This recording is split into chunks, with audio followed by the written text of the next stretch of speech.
The comedian Jacqueline Novak says in her book, How to Weep in Public, most people pace their soul searching over the course of a lifetime, grappling with the suffering of the human condition when events inspire it. Resist this willy-nilly approach and dive face first into the darkness as a child. Leap at it like it's a slip and slide, with enthusiasm and a running start, despite knowing there are rocks in the grass and that pain is inevitable.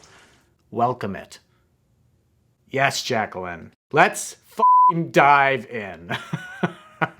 Let's knock those walls down. Michael Singer says the psyche, this identity that we protect ourselves, is surrounded by a field of 1 trillion billion stars.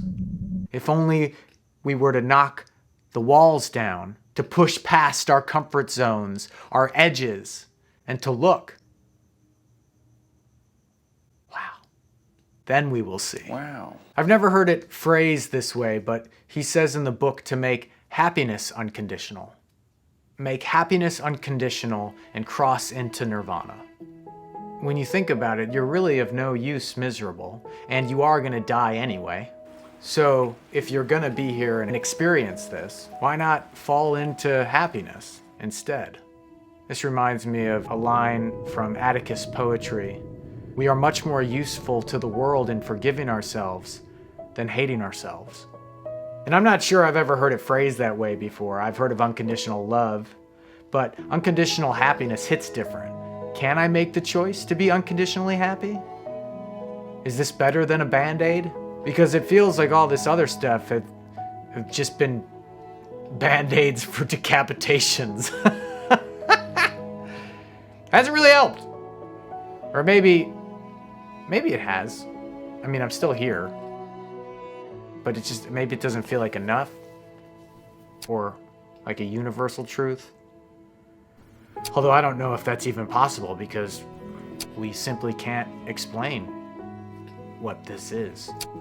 I mean, this is YouTube, but what this YouTube thing is inside of, besides the internet, besides the human experience, besides the universe, besides this simulation, this God experiencing the self over and over and over. Oh my God, is the universe just experiencing life through separate beings? Does this all lead back to becoming a simulation? Or even with multiple dimensions, would that support the idea that the universe is trying to express itself in the infinite? Or to experience all that there is to experience and then collapse in on itself again? All of this can lead to, again, the existential ball of crises on the floor in the bathroom. But it reminds me of what Josh Grizzetti says in his book, God in My Head. Our purpose, therefore, is simple: to experience life. That's it. So maybe we are just here to experience. Maybe that's what this is. And again, if we're just here to experience, why be mad about it? Learn to love the absurd. Learn to love the absurdity of what this is, of what all these weird concepts are. Find the freedom in that. It doesn't matter if someone likes your Instagram photo. It doesn't matter if someone hates you and yells at you. It doesn't matter if your refrigerator breaks. What the am I even talking about? It doesn't matter. Because if you come back to this self, apparently there's peace there.